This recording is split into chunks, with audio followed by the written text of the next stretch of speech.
Hello दोस्तों, आज हम चर्चा करने जा रहे हैं मार्क्स के अनुसार स्वतंत्रता की संकल्पना क्या है। मार्क्स ने स्वतंत्रता के बारे में अपने विचारों का प्रस्तुतिकरण किन शब्दों में किया और स्वतंत्रता के बारे में वो क्या कहना चाह रहा है। यहाँ एक बात जान लीजिए, मार्क्स की जो स्वतंत्रता है वो स्वतंत्रता ये स्वतंत्रता संग्राम के बाद प्राप्त होने वाली स्वतंत्रता नहीं है। यानी उस प्रकार की स्वतंत्रता संघर्ष के आधार पर इस बातों का प्रस्तुतिकरण वो नहीं करता है, क्योंकि स्वतंत्रता का वो एक अलग तात्पर्य बताता है कि व्यक्ति की मानसिक व्यवस्था या हालातों की व्यवस्था क्या होती है, और हालातों की व्यवस्था से निकलकर व्यक्ति विशेष आम जन के लिए, सबके लिए मेंटली फ्रीडम, मानसिक पूरी तरह से छुटकारा या मानसिक जो छूट है उसको वो स्वतंत्रता के रूप में चिन्हित करता है। और उसका ये दृष्टिकोण मानवतावादी दृष्टिकोण है। मानवतावादी दृष्टिकोण की मूलभूत संकल्पनाओं में से एक है। तो ये जो मार्क्स का दृष्टिकोण है यह आप इस प्रकार से समझ लो, जैसे पूंजीवादी व्यवस्था के अंतर्गत जो पूंजीपति है, जो पूंजीपति वर्ग है, वो उत्पादन की व्यवस्था को इस प्रकार से स्थापित करता है कि अधिक धनी लोगों को लाभ हो और उसको ज़्यादा से ज़्यादा धनार्जन हो। वो इस उद्देश्य से अपनी नीतियों का जो स्ट्रक्चर तैयार करता है, अपनी गतिविधियों का, कार्य प्रणाली का स्ट्रक्चर तैयार करता है कि वह अधिकतम लाभार्जन प्राप्त कर सके। अब इस अधिकतम लाभार्जन की प्राप्ति की स्थिति में क्या होता है, कुछ सीमित व्यक्तियों को लाभ होता है, पूरे समाज को लाभ नहीं होता है, मजदूर वर्ग को लाभ नहीं होता है, नीचे के तबके को लाभ नहीं होता है। तो ये जो नीचे का तबका है ये बड़ी विकृत स्थिति में रहता है।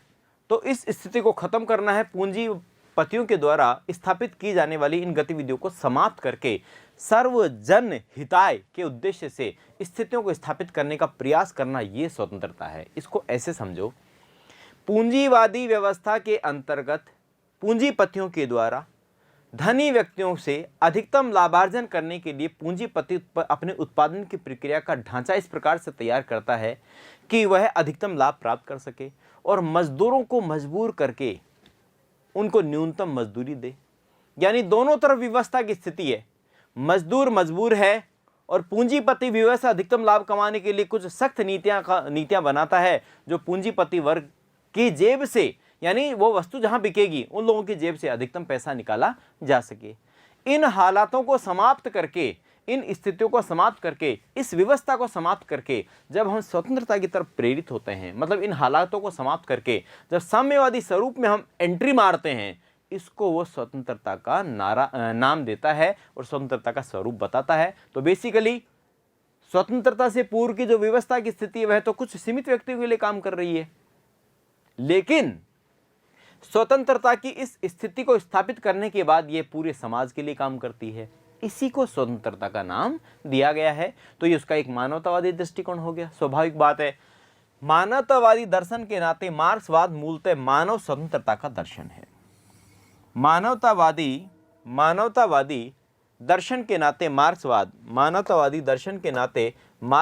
मूलतः मानव स्वतंत्रता का दर्शन है। एक बात, स्वतंत्रता का सार तत्व प्रभुत्व व पराधीनता है। स्वतंत्रता का जो सार तत्व है वो है प्रभुत्व व पराधीनता। उसका ये हो गया, आधार ये बना हुआ है, पराधीनता बनी हुई है, उसको समाप्त करना। परायेपन की स्थिति का अंत करना मानव स्वतंत्रता की आवश्यक शर्त है, अतः पूंजीवाद को समाप्त कर समाजवाद स्थापित करना होगा। ये परायेपन की स्थिति है, ये व्यक्ति मजबूर है, पूंजीवादी व्यवस्था में पूंजीपति मजबूर है कि उत्पादन की नीतियों को इस प्रकार से बनाता है कि वो अपना लाभ ज़्यादा से ज़्यादा प्राप्त कर सके, और मजदूर इसलिए मजबूर है क्योंकि उसको पेट पालना है, इसलिए उसकी नीतियों को मानने के लिए मजबूर है। तो यहाँ पे परायेपन की स्थिति का अंत करना मानव स्वतंत्रता की आवश्यक शर्त है, अतः पूंजीवाद को समाप्त कर समाजवाद स्थापित करना होगा। ये वो स्ट्रक्चर अपनी बात में बताता है। स्वतंत्रता व व्यवस्था में भिन्नता को समझिए। पहले क्या है स्वतंत्रता और व्यवस्था में भिन्नता? What is the fundamental difference between in this two? Engels ने एंटी ड्यूरिंग 1878 की रचना में दोनों में अंतर किया। मानव जीवन प्रकृति अनिवार्य व अपरिवर्तनीय नियमों में बंधा रहता है। मानव जीवन प्रकृति के अनिवार्य व अपरिवर्तनीय, ये प्रकृति के अनिवार्य व परिवर्तनीय नियमों में बंधा रहता है। यहाँ मनुष्य व्यवस्था का जीवन जीता है। जब प्रकृति के नियमों में बंधकर मनुष्य जीवन जी रहा है तो ये जीवन व्यवस्था का जीवन है।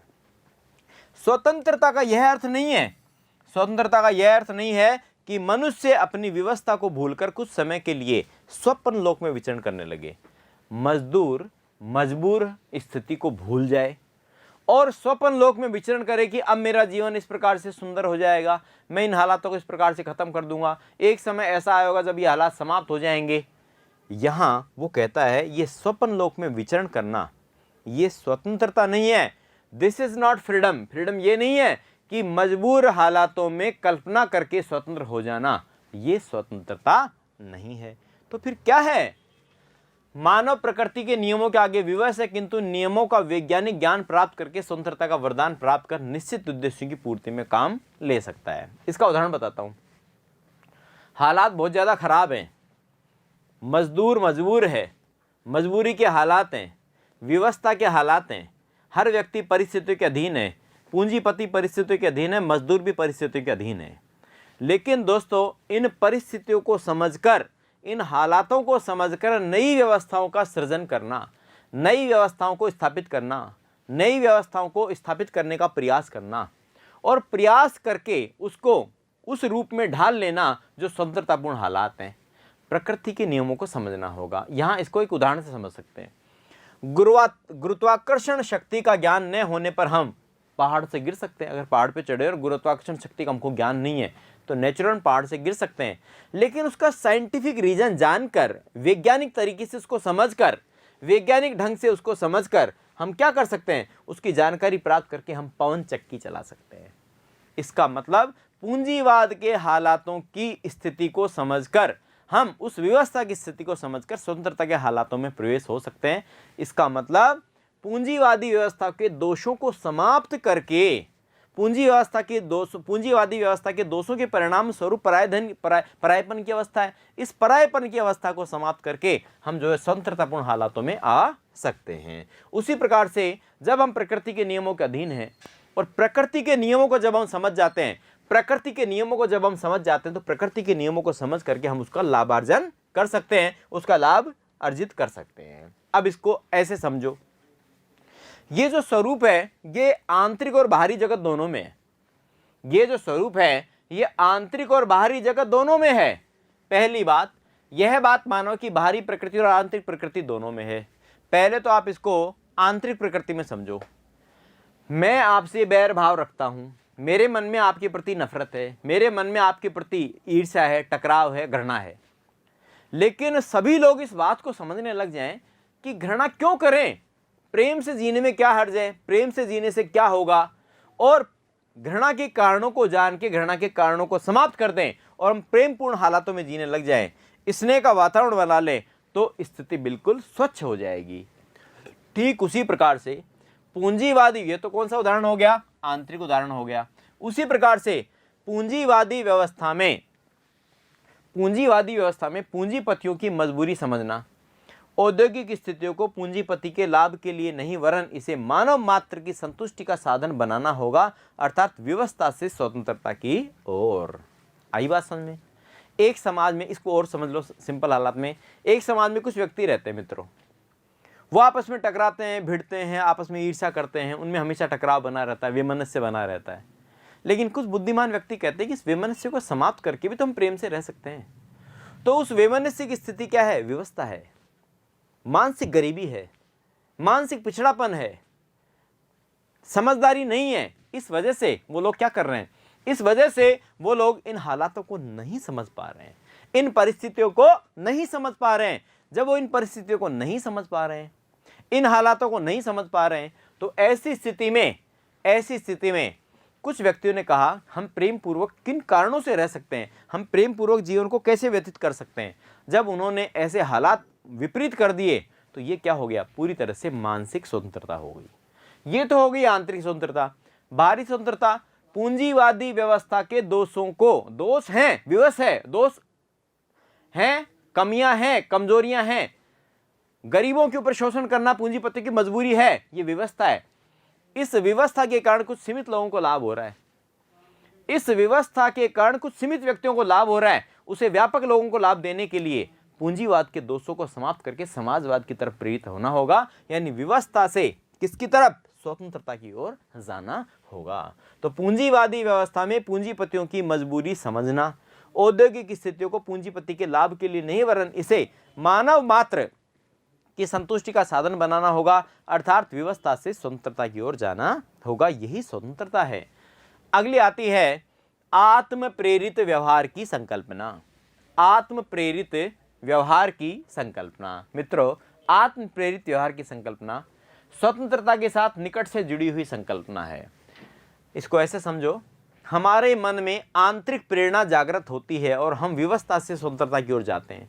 हमारे मन में आंतरिक प्रेरणा जागृत होती है और हमारे मन के विकृत विचारों को समाप्त करके हम प्रेम पूर्ण विचारों की तरफ अग्रसर होते हैं। यही आत्म प्रेरित व्यवहार है। तो पूंजीवादी व्यवस्था में विकृत हालातों को समझकर सुंदर हालातों की तरफ प्रविष्टि का प्रयास करना, यही तो स्वतंत्रता है, यही तो आत्म प्रेरित व्यवहार है। तो आत्म प्रेरित व्यवहार की संकल्पना स्वतंत्रता के साथ निकट से जुड़ी हुई संकल्पना है। मानव प्रकृति के नियमों को जानकर व्यवस्था लोक से स्वतंत्रता लोक में जाता है। व्यवस्था लोक से स्वतंत्रता लोक में जाता है। नियमों को जानकर मानव इतिहास का निर्माता व नियति का नियंता बन जाता है। आत्मचिंतन से प्रेरणा पाकर सृजनात्मक गतिविधियों की ओर अग्रसर होता है। इसी को आत्म प्रेरित व्यवहार की संज्ञा दी जाती है। इसका मतलब विवश हालातों की व्यवस्थाओं को समझने का प्रयास करके समाज को सुंदर हालातों की तरफ ले जाना, यह विचार करना, यही आत्म प्रेरित व्यवहार है। फिर है, अब मानव प्रकृति का दास नहीं रह जाता, आत्म प्रेरित व्यवहार द्वारा प्रकृति को अपने अनुरूप ढाल लेता है। यही आत्म सृजन की क्रिया है। तो इस प्रकार से वो इन हालातों को अपने, यहाँ स्वतंत्रता संग्राम की तरह जो स्वतंत्रता प्राप्त होती है वो वाली बात नहीं है। यहाँ पर परिस्थितियों की मजबूरी है और उन परिस्थितियों की मजबूरी को समाप्त करके, यानी पूंजीवादी व्यवस्था के दोषों को समाप्त करके समाज को समाजवादी व्यवस्था की तरफ धकेलने का प्रयास करना। तो पूंजीपति स्थिति में जो व्यवस्था है, मजबूरी है, जो विकृत हालात हैं, उनसे समाजवाद की तरफ, सुंदर हालातों की तरफ जाना, ये स्वतंत्रता है।